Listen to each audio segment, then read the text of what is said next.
Pakistani TikTok তারকা ইমশা রেহমান গত বছরের নভেম্বর মাসের শেষের দিকে তার টিকটক অ্যাকাউন্ট হ্যাক করে ব্যক্তিগত ভিডিও ফাঁস করা হয়। সেই ঘটনায় অভিযুক্ত ব্যক্তিকে ক্ষমা করার সিদ্ধান্ত জানিয়েছেন তিনি।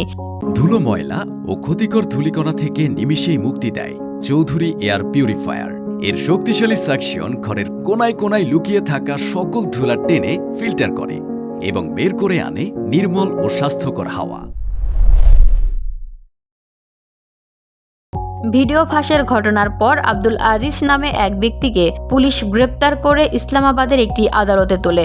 ডেইলি পাকিস্তান থেকে জানা যায়, ইমশার আইনজীবী হাদি আলী জানান, আব্দুল আজিজ তার কর্মকাণ্ডের জন্য গভীর অনুতপ্ত, আর এজন্য তার জামিনের বিরোধিতা করা হয়নি।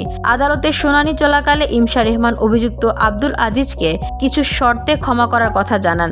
গুজরানওয়ালা শহর থেকে আব্দুল আজিজকে গ্রেপ্তার করা হয়েছিল।